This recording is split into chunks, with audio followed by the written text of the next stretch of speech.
like the civil rights generation, which is probably our grandparents' generation, had an answer to a lot of what's going on. And I feel like those lessons that they taught us, and not just taught us, but taught the world, right, through the civil rights movement, are needed right now. There are a lot of people who almost see what they did as weakness, but to say that is to completely misunderstand what they were doing. Not only was what they were doing extremely strategic, but it was courageous and it was effective. So a lot of the things, these public temper tantrums that we show, they make us feel, like we did something.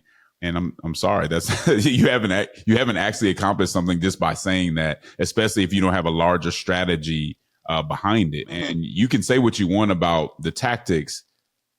It's hard to show me another movement that's been more effective.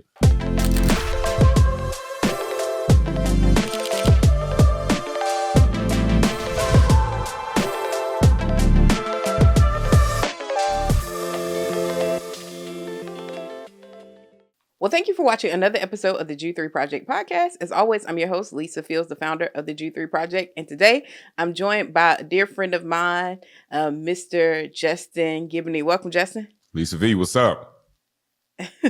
For those who don't know who you are, tell our audience a little bit about yourself. Yeah, so I live in Atlanta, Georgia. I'm an attorney, a political strategist, and I'm an ordained minister and also the co-founder of the AND campaign, which is a Christian civic organization.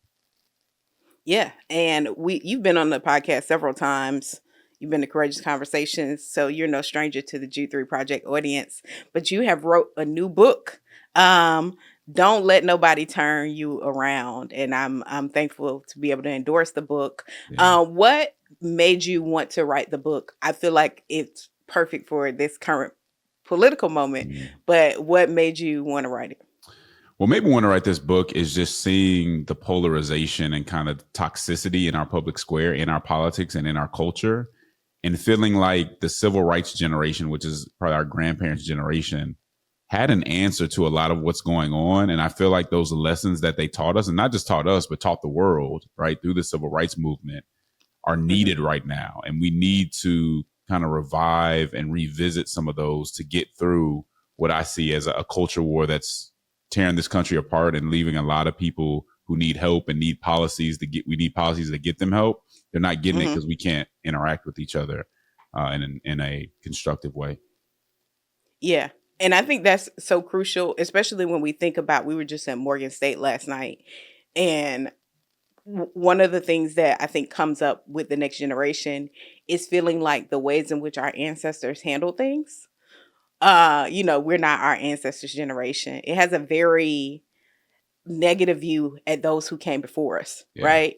And so I think it's important to reclaim the heart behind our ancestors' actions, right, versus just seeing them as like, oh, I don't want to move like them, or, nonviolence and all those things.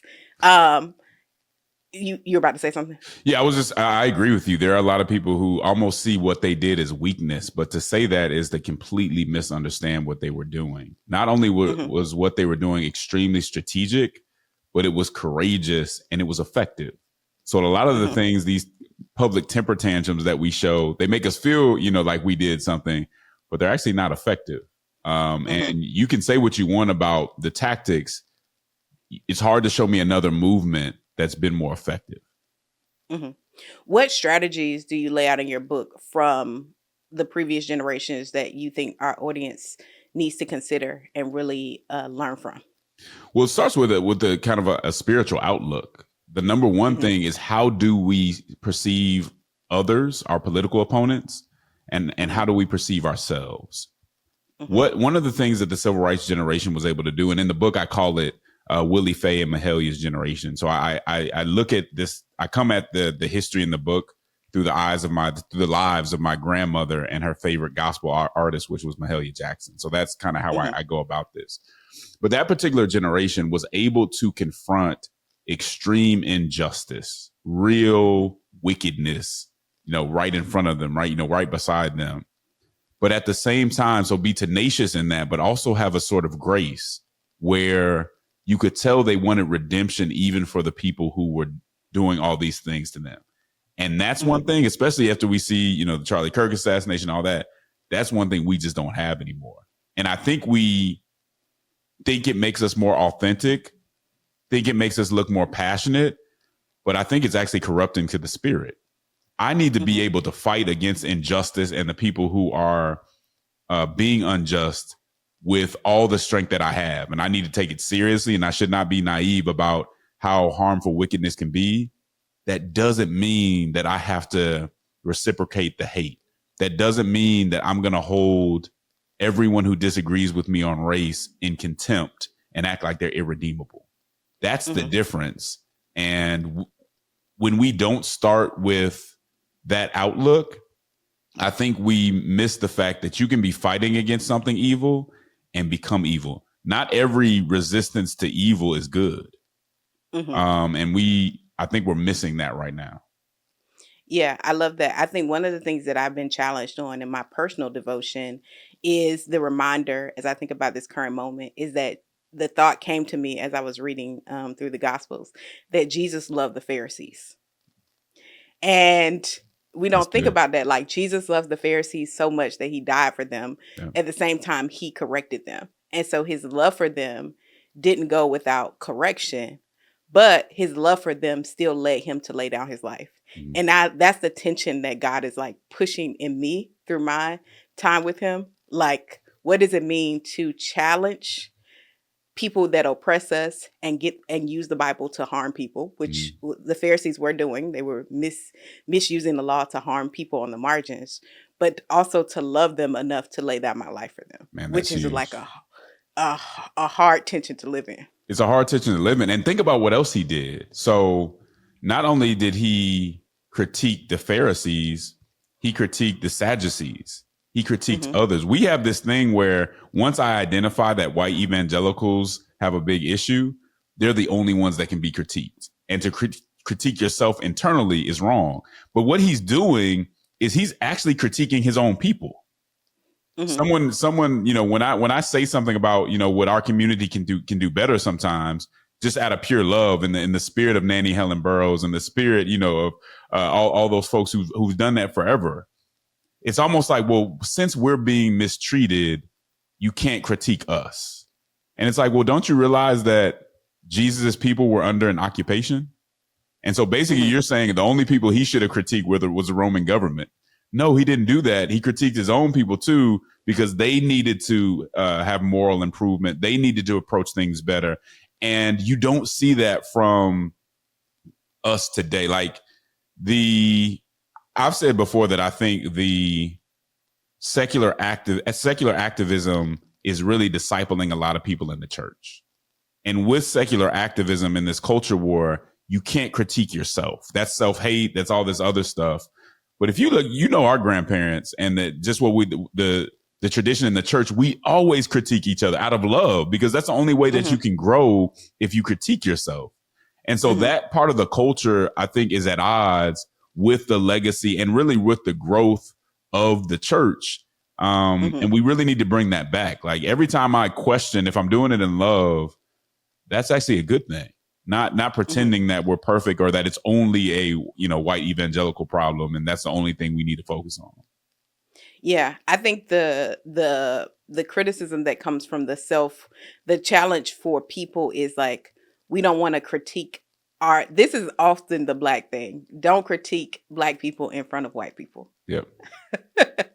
You know how that goes. So there's the tension of when is the appropriate time. And when the internet culture, you could be speaking to Black people, but people think, oh, white people see it. So it's kind of like asking people, well, when is the correct time and where's the correct time? Yeah. And I think it also depends on where you've been developed and shaped, right? Yeah.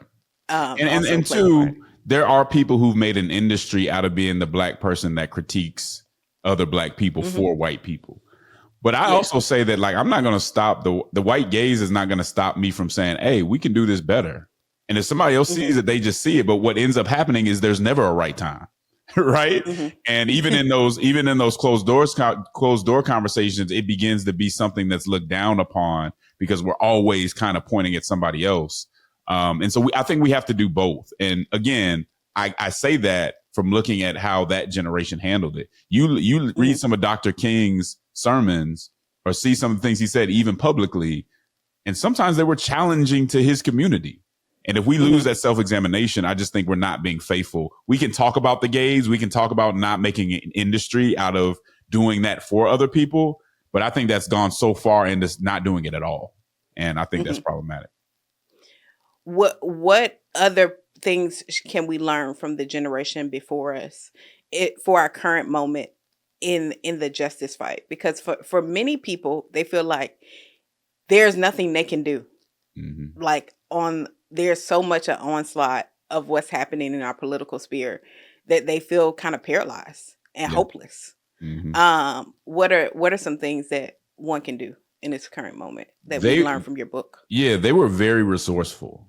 And so one of the things we have to do, yes, on a national level, some serious injustices are being done. And we should never ignore those, and we can push back against that. But everything's not national. And we have a lot. You have to identify your power. We have a lot of power on a local and community level, regardless of who's in the White House. And we are remiss not to grab a hold of that and not make everything national. I truly believe that your church, your community can have a greater impact on people in that area than the president does if you're deliberate and if you go about it with a sort of tenacity. Don't hand over all the rest of your power just because you might have lost power on a federal level. That's going to impact you. I'm not downplaying it, but there's a lot of other ways to have an impact on the child next door. And so we really have to. And here's one of the problems. I think the current administration kind of trolls a lot. And in trolling a lot, we become completely preoccupied with every little thing that they're doing on a daily basis, which takes energy away from things we could be doing more locally. And so that's why I tell people, you don't have to react to every single thing that's being said. They're playing a game and we're taking the bait. You have to be able, and again, the civil rights generation does this really well. They plan things out. They had strategic plans for how they were going to when they were going to go out and protest, they didn't just go out, run out and go do it. They actually took the time to train people and to say, this is what our objective is. Here's what we will do. Here's what we won't do. And we have to be a little more deliberate and resourceful when we look at where our power is. We have a lot of power. Look at the numbers when it comes to how much we consume and all those other things. The question is, do we have the will to do it in a more structured way? And they were very structured and very strategic. Yeah, one thing I think the far right has done well is their strategy. So I look back on like social in the last maybe eight years, and they'll be like, if you look at like CNN or MSNBC or just social media feeds, and you'll see like people doing like the responding to people on the far right in just a witty manner online. And then sometimes we think responding with wit online leads to actual like transformation, right? But then these groups go in you'll see like, oh, we got you. And then they'll go in their group and strategize like underground per se, and like create a whole Project 2025. Like, you know what I'm saying? So, I mean, I know that's been more in the making than just recent years, but they strategize. And even though I think their strategy is harmful to us, what we can learn is the power of strategy. Yeah. To not just always like have to feel like, oh, you could say the things that need to be said, but there has to be a strategy that goes along with the things you say. You're absolutely right. And we've come to this place where we almost feel as if saying it online is doing something, right? As long as I put the right opinion out there online and I talk about it, I've actually accomplished something. And I'm sorry, that's you haven't actually accomplished something just by saying that, especially if you don't have a larger strategy behind it. And I think we're missing the mark. And even in the church, one of the things I talk about too is we need people that we go to who are watchmen. right? I mean, how many publications do we have? How many, thinkers do we have that the church is actually making sure are getting the information to the church in a certain way? If you think about who our watchmen are secular. And so that's why you see even some folks in the pulpit, what they're saying is very, doesn't seem very redemptive, because the people that they listen to on how they should view a lot of these issues are secular people.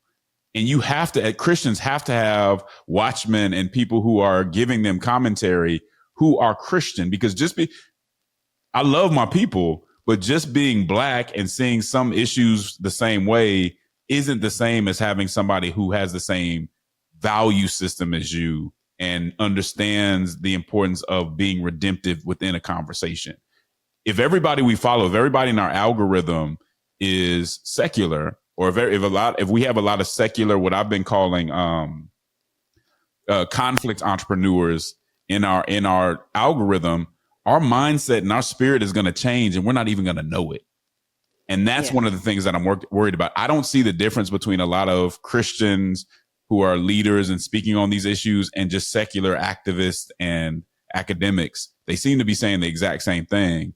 I think that's a problem. That doesn't mean that we can't work together at times, but there should be a very clear distinction in how we talk about certain things based on what we believe and on God's promises. Yeah, I think conflict entrepreneurs, me and Walter Kim talked about this, is like really a problem that people don't realize, that people make money off your outrage. And so, like, you're at home, you're liking and sharing it, but you actually have to work with people that are different. Yeah. Like your life requires you to have more flexibility and more That's so good. Conversations. And the people online that get paid by the conflict, they actually get money from being divided. That's right. And so the more divisive, they don't have to deal with people that maybe think differently because they're getting paid by YouTube ads or influencer marketing and all those things. Yep. And so it's a like, how am I letting the algorithm train me? And what posture, like, we don't have, particularly Black people don't have the pleasure, or we don't have the privilege of separating ourselves. Yes. We have to interact with people who are different. And so we have to think what strategy to interact with people in real life for the flourishing of ourselves and our people. Yeah. I mean, you hit it on the head. There are people who, and let me put it this way. Any influencer or leader that keeps you enraged, you cannot trust. Anytime, because one of the things about these conflict entrepreneurs, when you're enraged, you're not thinking clearly. You can't be redemptive. You can't be rational, right? You're easily manipulated when you're enraged. Why would you keep going back to somebody that's always keeping you enraged? And that's why I even look at, some people are always sharing the worst examples on the other side. Let me tell you something about the internet and the world. There's always going to be somebody on the other side saying something ignorant, something offensive, always. So just because somebody can find one of these people every day doesn't mean, we lose our sense of proximity, and we lose our sense of like how often something happens. Now there's a racial issue in our world, but you can't go to the most extreme examples and keep repeatedly showing people those extreme examples. It warps their idea of who their neighbor is and what their neighbor really believes. And we can never allow our neighbors just to be political abstracts. Right. And that's what they become when we go and grab these worst examples and keep kind of pushing those out, rather than having conversations with people who do have some issues, but also sometimes see eye to eye. And I think it's causing the church in our different divisions to give up on each other. And I think people are at a point where these people are just never going to get it. I'm giving up. But let me be very clear. I don't see anywhere in the Bible where we can just give up on a whole group of people because they're Black and they don't support Charlie Kirk, or because they're white evangelicals and they do. It may make for hard conversations. We can't just give up. And that's kind of been my message lately. Mm-hmm. I think the give up kind of comes from the place of especially Black people that have been in white evangelicalism for the duration of their life. Yep. For me, and I think we've been in Black church spaces for the duration of our lives. And so there's a sense of like a detachment from the everyday kind of like having that leader. So it brings about a level of hopelessness. And I think that comes with anything. It's like over time, hopelessness brews in our lives. But I think in your book, what do you talk about as it relates to hope that can help those folks? Yeah, so let me be very clear. I don't want to downplay what people have gone through. I mean, people have gone through really tough things, had their whole livelihoods changed, have been slandered all over the internet. My message isn't, oh, it's not that bad, get over it. No, it is. Some of this stuff is that bad. But what I want you to know is, and what I want you to do, and what I've been telling friends who are kind of going through some of this stuff is, you know what King was going through. You know what his generation was going through. Go back and listen to some of his speeches and tell me if you hear contempt. Think about how he didn't hold any punches, but he took the time to be artful in how he responded to things. And in his faith, part of having faith is truly believing that everybody is redeemable, even when you can't see it. And when you listen to him, when you listen to Fannie Lou Hamer, when you listen to Fred Shuttlesworth, all these people, you read about Nanny Helen Burroughs, they went through just as much or more than we have, right? They still maintained that hope and that joy, not based on what their neighbor did, but based on what God had done for them and what God said was possible. That's a test of faith. Whether or not I can look at whether it's Black people who've harmed me in my community or look at white evangelicals and say, I've been harmed, but I'm not going to give up. I'm not just going to huddle up in my racial tribe or in my ideological tribe and say, forget you. It's a matter of faith. Because at the end of the day, we have to be striving for that. And the truth of the matter is, sometimes when you've gone through it so much, you do have to step back and you do have to heal. And I think that's fine too.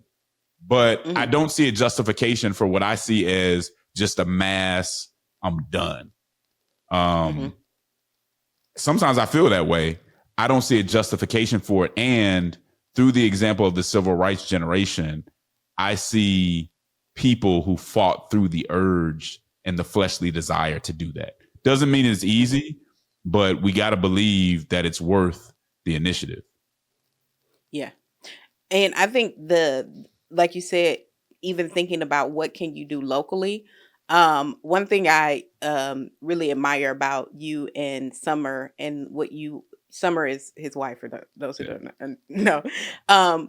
Y'all moved into a neighborhood in Atlanta, like you and your friends. I don't think a lot of people know this about you. Y'all moved into a neighborhood that was really, I think, a problematic neighborhood to just help like reinvigorate that neighborhood. To me, that's strategy. That's like thinking about how we can help and uplift a community, how we could, me and my friends, it was a group of friends, right? Yeah. That did it, you and your friends? Yep. Strategy to say we're going to rehabilitate this street and how that impacts other people around you. Yeah, I mean, one of the things that, because you have that happen where it's bad and it's just pure gentrification and you're kicking people out. But a group of people in my area kind of went about it a different way. And it had its successes and it had its failures. But I remember when we first got there was a older sister down the street when me and my wife were looking at the house, and she just stopped and she said, please move here because the kids in this neighborhood need to see people like you. And it was like, wow, that really hit us. And so we have tried to be an example, tried to be mentors, as you know, coaching Little League football. It takes a lot of time, but those kids need that. I mean, they need those models. And to your point, it's more than just me talking about it, right? I don't even talk about that very much, but it is sitting down and having a strategy and doing what you can and realizing that every life matters. right? So if you're upset and you're mad at the president or whoever, go teach a kid how to read. Do you know the impact you could have on that? And guess what? Ain't nobody in Washington, D.C. stopping you from doing that. Mm-hmm. That's a big impact that we all can have in a few hours a week of putting in, investing into kids. That's the sort of thing that I'm talking about, that we have a lot of power. There's a lot of work to be done. And we just need to be, be a little more deliberate in going about it. Today, more and more young people are walking away from faith, not because they don't care, but because no one helped it make sense. Among Black Gen Z, nearly 1 in 3 have no religious affiliation.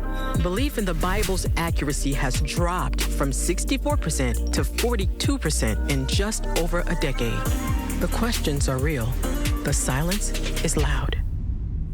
The Jude 3 Project confronts this crisis by engaging Black skeptics and equipping Black Christians and the broader body of Christ with apologetics tools that help faith make sense. We do this through transformative events, curriculum, online courses, thoughtful discussions, and storytelling through media. In every one of our initiatives, we're helping faith make sense. That means answering questions with clarity and charity, even while facing the hardest questions head on.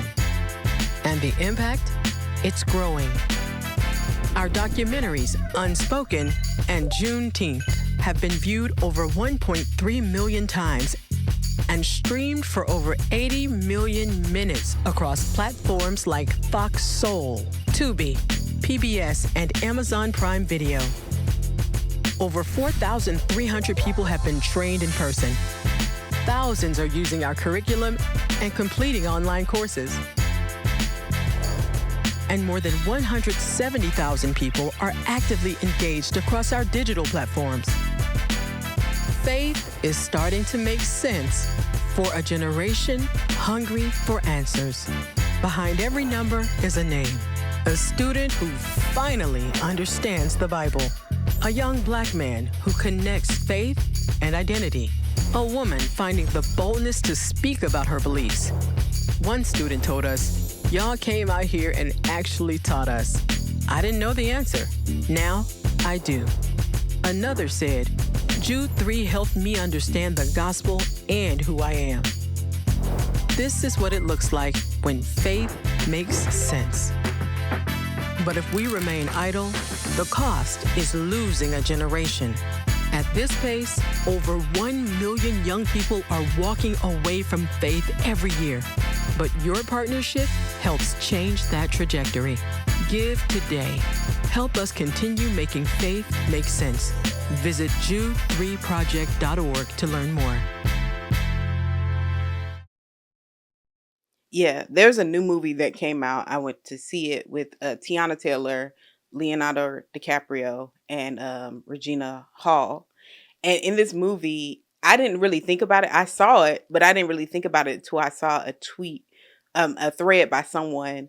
And in this movie, Tiana Taylor is like this big activist. She's doing all these things, trying to, in a violent way, to stick it to the oppressors. But then she gets pregnant and has a child, and she abandons her personal responsibilities. And the person that was critiquing the movie, he was like, "This is so, this is like a mirror to some of our current activism. Like, we will do these big things, right? Yeah. That to go against the oppressor, but when it comes to the day-to-day interpersonal relationships, or just dealing with what you can handle, you mismanage those. Yeah. That it's easier to do the big things that you think is impactful than to do, like, take care of your personal responsibility." But look at this though, and even from another angle. Rightly, we get so outraged that somebody that doesn't know us would do an injustice to us. How could this person do this to another human being? We'll do that, and then do all type of infidelities to the people closest to us. Well, if that's the case, then maybe we do know how people can do stuff to us. Like, I really believe that other people, and I've said this before, other people's sins doesn't make them it doesn't make them good or okay, are more relatable than we would like to think sometimes. If somebody can do something unjust to me in the same way that I can do harm to people very close to me. And that's part of what I was talking about too. You can't just see other people as irredeemable and yourself as okay. We do injustices internally within our community, within our family all the time. Somehow we feel like those aren't as bad as somebody who doesn't know us. I'm not so sure. And when we think about it like that, not only I think does it make us more likely to do what we need to do to people closest to us, because you said this for a long time, and I think it's a great interpersonal point. It allows us, as we try to force people to do justice by us who are further away, to do it with a different spirit behind it, not less forcefully, but without hatred, because we see our own brokenness. And I don't know if there's a more important lesson that we gain from the civil rights generation. Even if you listen at the songs that they were singing, the Black National Anthem, right? James Weldon Johnson is around this Christian ethic so much. Him himself he was agnostic, but you can tell this whole song is influenced by the Black church. And one of the things he says is like basically telling God, don't leave us to our own devices, lest we get drunk with the wine of the world and forget thee. We can turn corrupt too. And if we miss that, we're more likely to do it. And I see a process, unfortunately, of that happening. And I think that's why this book is so important to say, no, we're going to fight injustice, but we're going to do so while looking after the moral improvement of ourselves. And that's why I keep up bringing up people like Nanny Helen Burroughs. She did both. She cared about women's education, women getting opportunities. And she went to the Black community and said, hey, here's what we have to do better for ourselves. Mm-hmm. If we lose that, we've lost a lot. Yeah. I think as you were talking, I think about the children of Israel being freed from slavery, but the freedom is not freedom just unto itself. It's freedom to worship God. Yeah. And after they're out of slavery, God gives them ways in which to live. This is the law. I don't leave you just because you've been oppressed. I don't leave you without instruction. That's right. And as you were talking, I thought about Nathan confronting David, and he gives him that story, and it's like David is all upset, and he's like, "You the man." And I've been thinking a lot about how Trump is also a reflection of American immorality.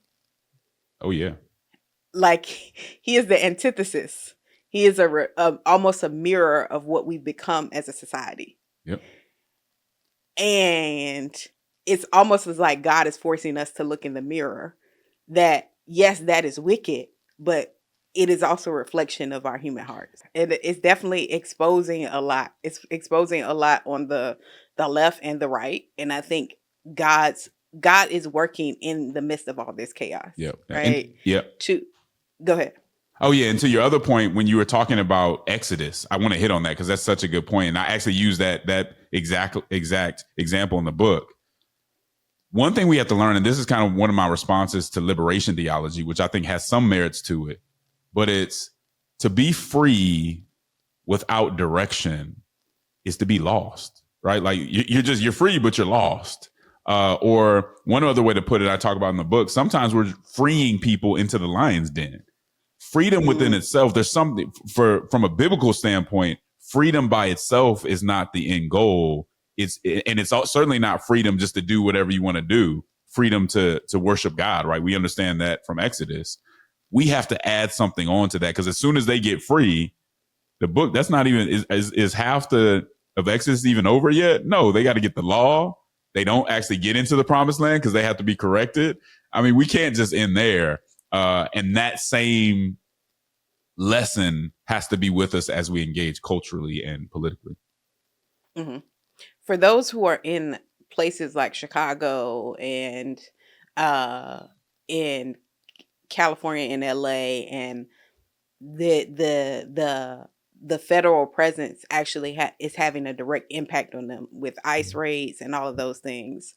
What is some things that we can learn from your book that would help us in those present realities?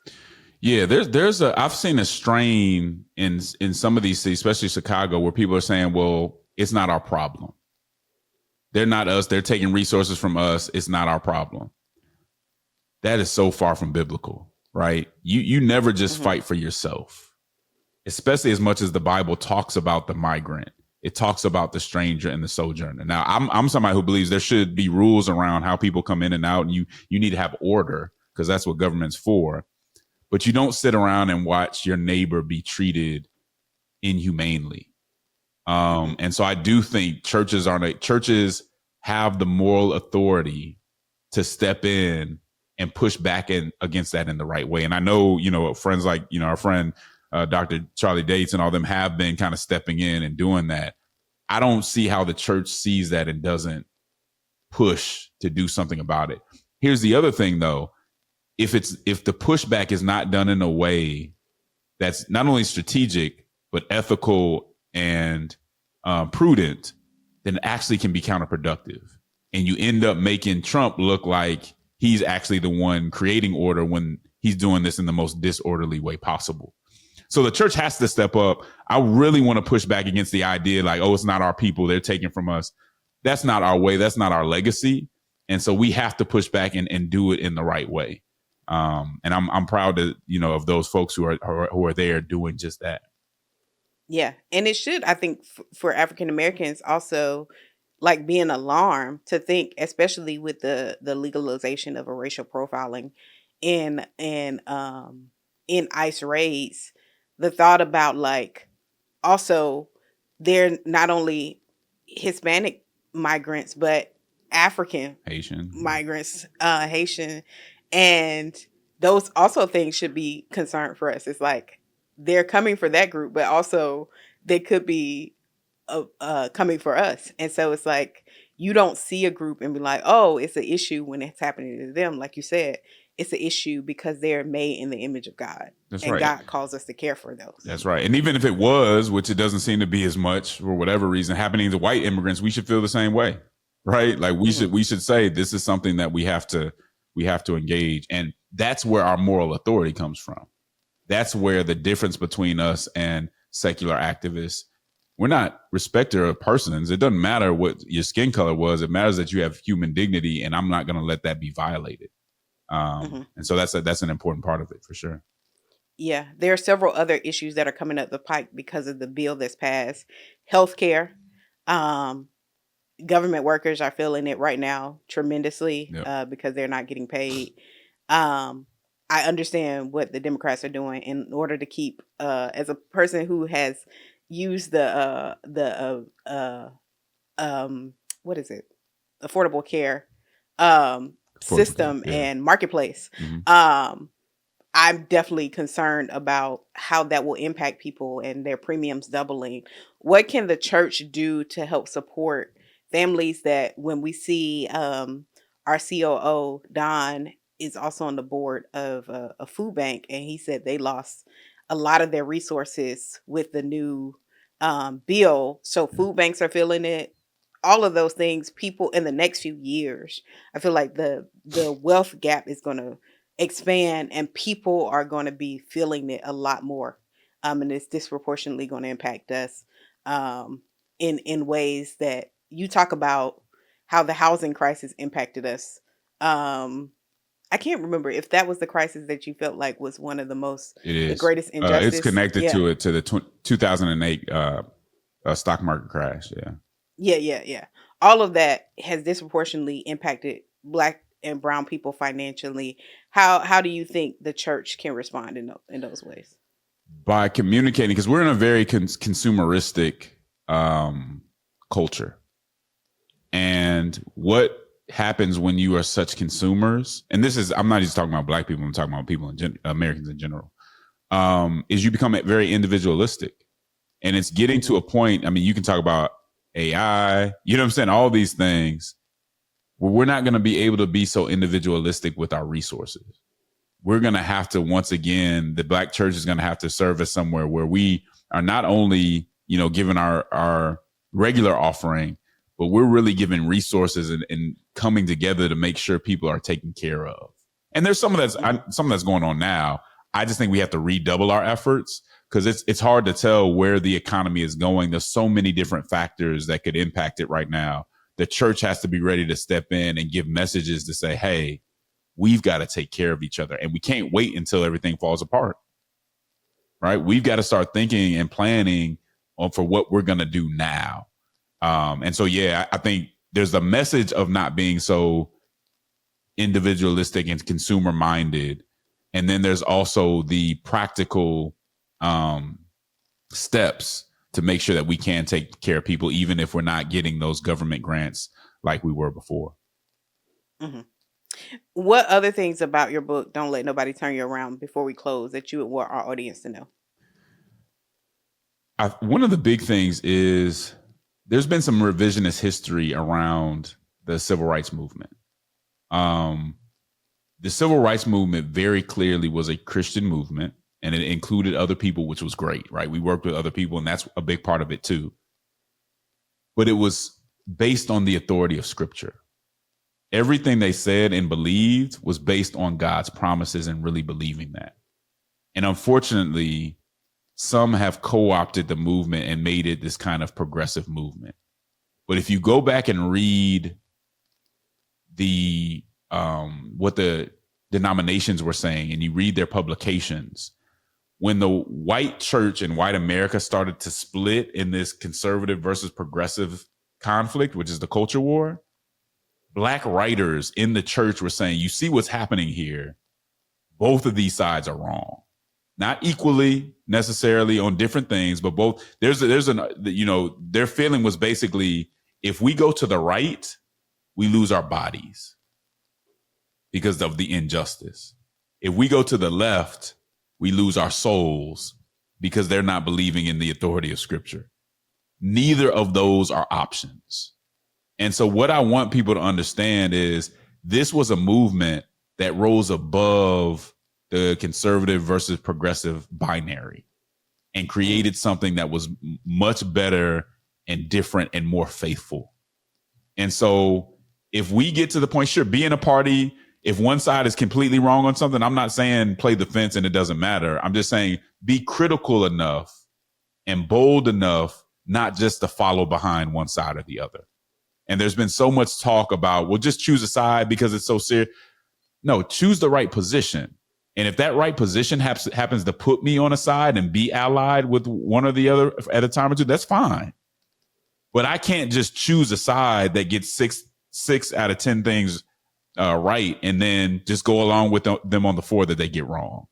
And so that's what I want people to see, that there's proof of concept that loving your enemy and seeing even your opponent as redeemable doesn't stop you from fighting hard. It doesn't make you weak. It doesn't mean you're not taking the issue seriously.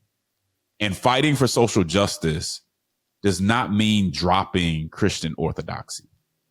I can say this in theory, but I can also, as I just said, give you this proof of concept from one of the most effective movements that there's ever been. And I wanted the people to get away from these revisions of the history and let them see what this movement was really about. You take somebody like Fred Shuttlesworth, one day he's doing the bus boycott. The next day he's going to a bunch of pastors and saying, hey, we need to close down this juke joint in our community because it's taking too much money out of our community and it's taking fathers out of the home in body bags. They did both of those. The second one is a more conservative thing.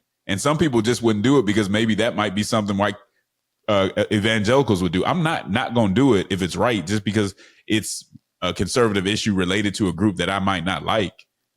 The first thing, the bus boycott's a more progressive thing. Am I not going to do it because it's woke or it's social justice? It's right. And so that's what I mean about choosing the right position. And we got to just stop being followers. I'll end with this. One of the biggest problems that we have right now, I think, with some of our peers is we're just following the left and we're not making a unique contribution. We're taking what they say and watering it down and maybe adding some Christian symbolism. We're called to lead. And if we're always following or choosing a side, we're not leading. And I think that's one of the things that needs to change. And the civil rights generation was a great example of that. Mm-hmm. This just came to mind, and I said that was my last question, but this came to mind in light of what happened yesterday. And me and you've talked about this issue sports betting, I think it's going to do have a tremendous, like, I don't think a lot of people in the church are speaking on this.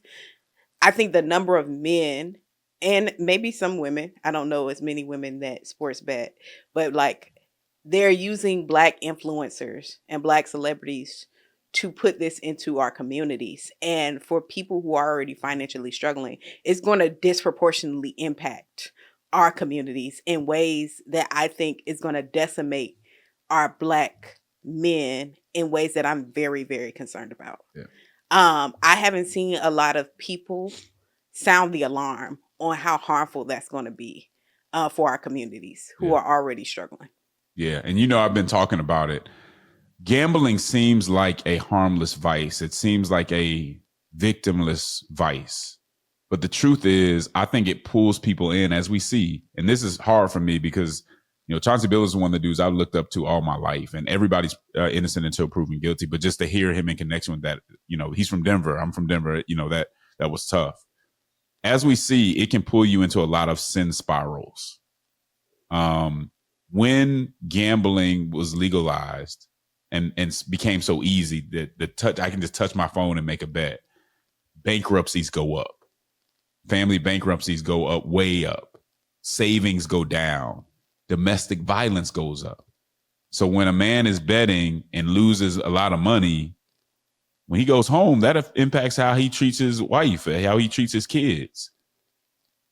Gambling is not an innocent thing. It's serious. And the crazy part is the way that it's set up is these companies who run these sports gambling, they can basically cheat you. They can basically say, well, if you win too much, I'm just not going to let you play anymore. And the whole point of gambling is that the house is going to win. Right. So it's this thing that we're striving for and we're doing, and you don't ever end up winning. So there's a number of theological, items that we can pull into that, where there's stewardship and how we look at money and mammon. But I want people to know that is not a habit that you want to pick up. They made it seem very fun and easy and not a really big deal. We'll give you $10 if you do something now and you end up spending $2,000. Churches need to be talking about that because it has a major impact on the family. And we can talk about all this justice stuff, but if we're throwing our money away, throwing our resources away, throwing our time away on things like that, to your point, it's going to have a major impact. I just want people to know that that's a vice that is not harmless. It's hurting a lot of people now, even though it's kind of insidious. Yeah. And I know some of the critics yesterday were saying, obviously, those the black athletes that they put on Front Street were not, they used them without talking about the corporations and the white-led organizations that, so I am aware, I'm not ignorant of that. And I am saying that the corporations behind it are using black faces to lure black people into the space. So we can also confront the power structure and also talk to our people about, like, hey, don't get involved in this. Yeah. And I kind of skipped over that point. I wasn't critiquing that point that you made, but you're right. The faces that they use as representatives of this, it has been problematic. I mean, they have a choice. They chose to do it. We need to address that part. And to your point, yes, knowing that the structure behind it is usually bigger and not controlled by us makes it a dynamic that is even more problematic. I'm with you on that. I agree. Yeah.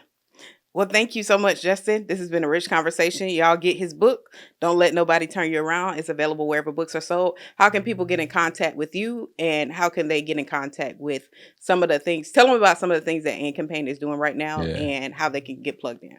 So you can always listen to me once a week on the Church Politics Podcast. If something goes down in politics or in culture and you want to know how to interpret it in through a biblical lens, that's what we do on a weekly basis. So you can check me out there. I'm on Instagram and X at Justin E. Giboney. And then one of the big things that we're doing now, we're not just talking about, hey, Christians, you need to look local and see where your power is at. We've actually started an initiative called Literacy City, which is about childhood literacy. And we're trying to get, and I want to give props where props are due. This is an idea that actually came from our brother Charlie Dates and what he's doing in Chicago for Black boys out there. We want to get the church starting in Atlanta together and say, hey, this is going to be the church's initiative across racial and partisan lines to serve our neighbors through providing, literacy training and tutoring. And so we're so excited about that, really just starting to get that going, getting our volunteers trained, bringing a whole bunch of diverse churches together. And that's what I want people to understand too. Just because somebody has a major disagreement with you on politics or something like that doesn't mean that within the right structure and framework that they won't be helpful or have some of the same interests as you or want to help. And that's something we lose too. Oh, you disagree with me about this issue. There's nothing we can do together. It's just not true. People still can work together, and people still have some good work that they can do, even when we have some of these major disagreements that still need to be addressed. Mm-hmm. Justin, I don't want to keep you too long. Do you have time for another question? Yep. So I just thought about this as you were talking. It actually happened. I don't know if you've been keeping up with what's happening with Angela Rye and Joe Budden. I have. And it made me think about this gap in our communities about messaging, right? And so Angela Rye has Native Land Podcast with Bakari. It just joined Tiffany. I can't remember her last name.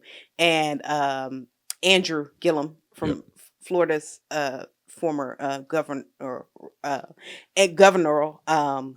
candidate. Yeah. And then you have the Joe Budden podcast, and Mark Lamont Hill is on there. And there's a chasm in messaging in the Black community on how to reach Black men in particular. Yeah. And sometimes when you listen to like a Native Land, which I listen to Native Land, and I think they have some helpful things to say sometimes. And I've listened to the Joe Budden podcast for entertainment.